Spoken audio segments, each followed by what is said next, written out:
미국서 중국 기업 퇴출이라. 이게 실화인가요? 실제로 미국에서 실제 상장된 중국 기업들 퇴출을 할 수 있다는 전망이 지금 현실적으로 나오고 있습니다.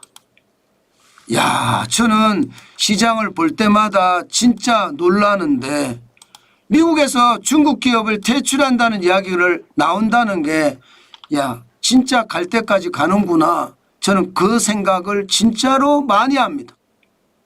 지금 중국 기업이 미국 주식시장에 상장한 게 이게 적지 않아요. 네. 지금 현재까지 보면요. 미국 증시에 중국 기업이 286개가 상장이 되어 있습니다. 이들의 총 시가총액은 1조 1000억 달러에 달합니다. 굉장하죠. 굉장히 많은 어떤 시장에 영향력을 가지고 있습니다. 만약에 어떤 식으로든 미국서 중국 기업을 퇴출시킨다 그러면 시장에 어마어마한 충격을 줄 겁니다. 그러면 어떤 퇴출을 시킬 거냐? 이게 이제 굉장히 중요하잖아요. 기본적으로는요. 2020년 미국 회계 기준을 준수하지 않는 국가들 중에 중국이 있습니다. 예, 그래서 미국의 회계 기준을 중시하지 않는 중국 기업에 대한 퇴출을 규정한 법이 있거든요. 외국 회사 문책법이라고 해서 제정을 해놨습니다. 이것을 토대로 중국 기업의 상장 폐지를 할 수 있을 겁니다. 그러면 왜 이런 이야기까지 나오느냐?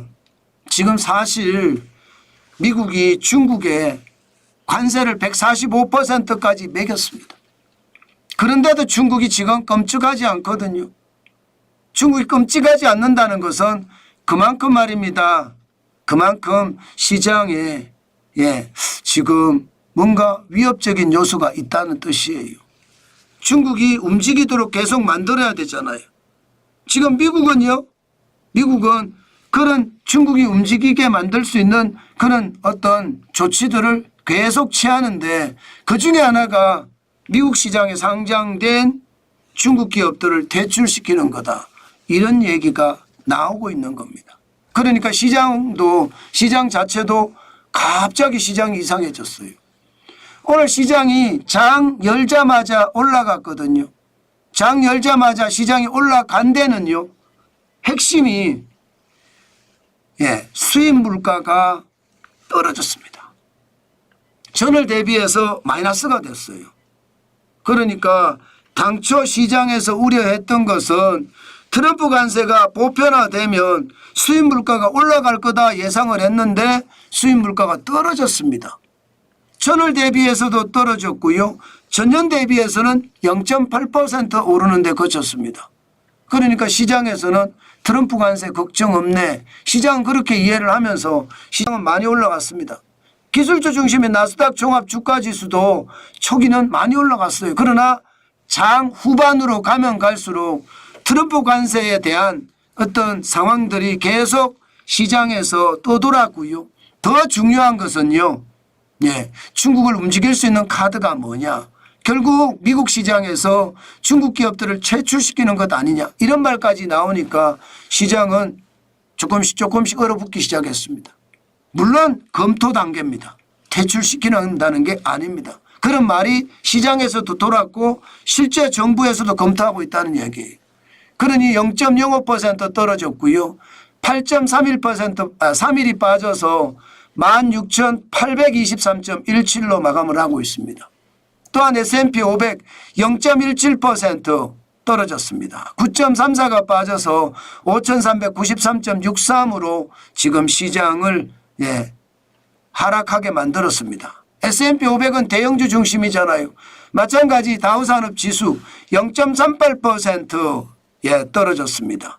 155.83이 빠졌고요. 4368.96으로 마감했습니다. 전체적으로는 시장이 굉장히 충격을 받는 모습인가요? 강한 충격은 아니지만 시장이 두려워하는 모습은 분명히 있습니다. 이제 미국과 중국의 충돌이 결국 시장 전체로도 시장을 공포감으로 몰아넣는다. 이렇게 얘기해도 틀린 말은 아니라는 뜻입니다. 종목별로 보더라도요. 시장의 위협감은 당연히 있습니다. 당연히. 필라델피아 반도체 지수만 하더라도요. 많이 오르지는 않았습니다. 0.47% 올라서 4021.89까지 올랐습니다. 지난 4월 8일에 3562.94보다는 많이 올랐죠. 그러나 전체적인 흐름은 지금 떨어진다. 많이 떨어진 상태에서 회복을 못한다. 이렇게 봐도 무방한가요? 지금 그렇게 보입니다. 회복을 못하고 있습니다. 엔비디아 주가도 마찬가지입니다. 엔비디아 주가도 오늘 1.35% 올라가긴 했어요. 112.20이지만 과거 2025년 1월 6일에 가격을 보면 149.46달러까지 올라갔거든요. 43달러까지. 그런데 4월 4일에는 94.31달러까지 떨어졌다가 4월 15일 현재 112.20. 아직까지 회복이 더디죠. 회복이 더딘 것은요. 매그니피센트 7이 대부분 그렇습니다. 메타 주가도 오늘 1.87% 떨어져서 521.52를 기록하거든요. 그러니까 이게 트럼프 관세에 쇼크에서 못 벗어나고 있다. 이렇게 말할 수 있고요. 알파벳 주가도 마찬가지입니다. 알파벳 주가도 오늘 1.73% 떨어져서 158.68을 기록을 했거든요.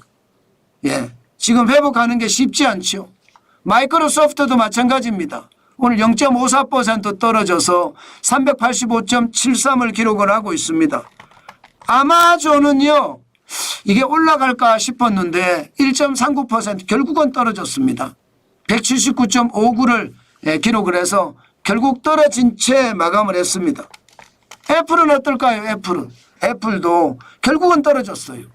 202.14까지 떨어졌습니다. 0.19% 떨어졌어요. 떨어져서 마감한다는 말이 맞죠. 테슬라도 마찬가지입니다. 테슬라도 이게 많이 올라갔었는데 결국은요 0.7% 올라가는데 그쳤습니다. 254.11로 마감했습니다. 전체 시장의 분위기는요 시장이 좀 싸합니다. 그 어느 때보다 굉장히 싸해요. 그 시장이 아마 시장에서는 더 큰 상황이 되는 것은 아닌가. 지금 그렇게 시장은 보고 있고요. 결국 말입니다. 트럼프 관세가 앞으로 미중 간에 어떻게 상황이 가는지 이것 굉장히 중요하게 시장을 봐야 되겠다. 그 말씀 마지막으로 드리겠습니다. 아마 여러분들이 투자를 하려고 하더라도요. 이게 트럼프 관세가 앞으로 어떻게 될 것인가 그에 대한 정확한 진단이 필요합니다. 그래야지 투자하는데도 좀 겁이 없어요. 자칫 잘못하잖아요. 이거 시장의 판을 잘못 읽잖아요. 그러면 오히려 더 큰 위기를 맞을 수도 있거든요. 아니면 내 자산을 다 순삭당할 수도 있고요. 그러니까 시장 예리하게 보시는 거 필요합니다. 제가 파이낸셜 타임스에서 트럼프가 조만간 항복할 것이다 이렇게 제목을 달아서 여러분들에게 말씀을 드리는 것은요. 그만큼 쇼킹하는 일이 계속 벌어질 수 있다는 뜻이에요. 결국 미중의 충돌이 시장에서는 가장 중요하다는 뜻입니다. 미중의 충돌이 어떻게 결론이 나느냐에 따라서 시장은 굉장히 달라질 수 있다는 것 다시 한번 생각을 하시고 그에 대한 대응이 필요하지 않을까 저는 그렇게 봅니다. 그만큼 여러분 시장은요 아주 지독하게 봐야 되고요. 시장을 지독하게 본 만큼 시장의 움직임에 경계감을 가지고 대응하는 것 꼭 필요하다. 그 말씀 드리겠습니다.